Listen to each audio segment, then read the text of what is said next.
Hello YouTube friends, welcome to the Last Homely House. I'm Kate and today I want to tell you about this project. In a world that constantly demands speed, Kate does the opposite. She slows down. But why do millions of people choose to stay with her? Why do they come back week after week, even when nothing dramatic happens? Have you ever stopped scrolling because something felt different? Not louder, not brighter, just quieter.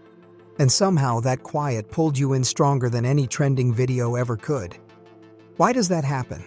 Why does a simple cup of tea, a needle moving through fabric, or a calm voice from a stone cottage feel more powerful than chaos?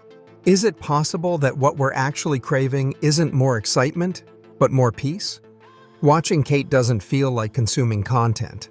It feels like being invited into a home. This is where Kate Jackson's story begins, and the real question is, how did a woman who started YouTube in her early 60s, after life forced her to begin again, create one of the most comforting spaces on the entire internet? Before YouTube, before subscribers, before the lime green sofa became iconic, Kate lived a quiet life in rural Northumberland. She loved making things quilting, knitting, gardening. But life, like it does for many women, pushed creativity into the background. Then came a moment that changed everything. Divorce. In midlife, at a point when most people expect stability, not a restart. And here's the uncomfortable question we rarely ask. What happens when life asks you to start over at an age when society expects you to step quietly into the background? There was no dramatic breakdown, no viral moment, just silence. The kind of silence that makes your own thoughts feel too loud. Kate stood in that space, unsure of what came next. And instead of escaping it, she chose to sit with it. Why? Because sometimes survival doesn't look like fighting. It looks like stitching one small piece at a time. Quilting became more than a craft. It became a way to breathe, a way to process pain without having to explain it to anyone. But here's the turning point. Why share something so personal with strangers? What makes someone press record when they're still healing themselves? In September 2017, Kate picked up her iPad and filmed her first video. No plan, no expectations, just curiosity. Could showing her quiet life help someone else feel less alone? She didn't know the answer, but she tried anyway. The early videos were simple, almost ordinary. Quilting on the sofa, baking bread, walking through the garden. No fancy edits, no forced smiles. And yet, people stayed. Why didn't they click away? Why did these calm, slow videos hold attention in a world addicted to speed? The answer might surprise you. Kate wasn't offering entertainment, she was offering relief. Week after week, she showed up. Same space, same tone. And slowly, something unexpected happened. Her channel grew not explosively, but steadily. Isn't that strange in the age of virality? By 2023, she reached 100,000 subscribers. Today, over 200,000 people choose her videos. But the real question isn't how fast she grew, it's why people trusted her enough to stay. What makes Kate's content feel so different? Is it the natural light? The lack of background music? Or is it something deeper? Watching her feels like being given permission to rest, to create imperfectly, to live gently. In a culture that glorifies hustle, Kate quietly asks, what if slow is not a failure, but a form of wisdom? Even the name The Last Homely House carries a question within it. Inspired by Tolkien, it represents a place of rest and safety. But isn't that exactly what many people are searching for online? Not inspiration to do more, but reassurance that who they are is enough. Especially for women over 50, Kate's presence challenges an unspoken belief that relevance has an expiration date.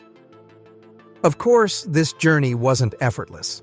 Learning technology later in life isn't easy.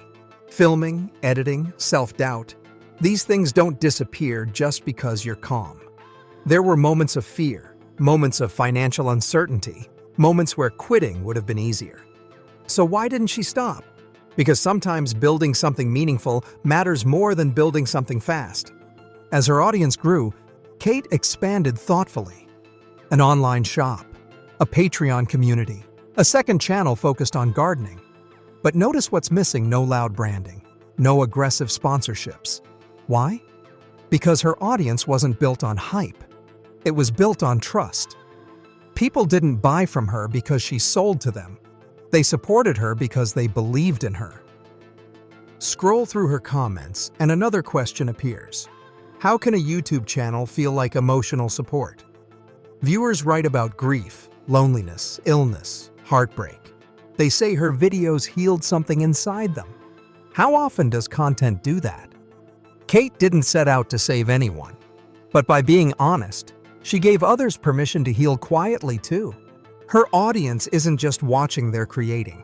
Quilts inspired by her patterns, photos shared proudly, conversations started between strangers who now feel like friends. How did a simple sofa and a needle turn into a global community? The answer lies in one word: belonging. At its core, Kate Jackson's story asks us a powerful question. What if life doesn't end when it breaks but actually begins there? What if slowing down is not giving up, but finally listening? Starting in her early 60s, Kate built a sanctuary that now reaches the world, not through noise, not through pressure, but through presence. And maybe that's the final question this story leaves us with. In a world that never stops shouting, are we brave enough to choose a quieter way? Because Kate Jackson did, and the world stayed to listen. So, what is Kate Jackson doing now after building a sanctuary millions turn to for comfort? This is where the story becomes even more interesting. Instead of scaling faster or chasing bigger visibility, Kate has chosen something unexpected. She's going deeper, not louder. Today, her days still revolve around the same quiet rituals: quilting on the lime green sofa, tending her garden, brewing tea, but now with a stronger sense of intention. Why would someone with a successful channel resist the urge to speed up?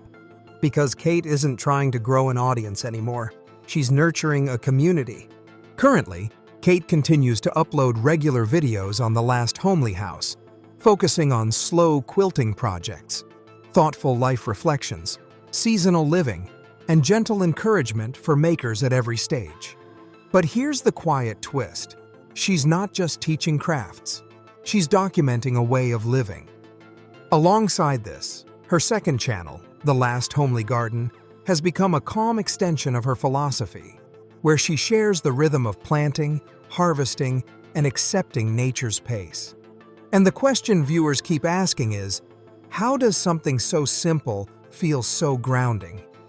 Behind the scenes, Kate is deeply involved in her online shop, curating quilting kits and handmade items that mirror the care seen in her videos.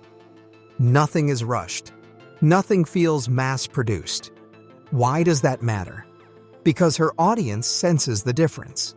She also continues to nurture her Patreon community, offering exclusive content and deeper connection, almost like an inner circle for those craving even more quiet companionship in a noisy world.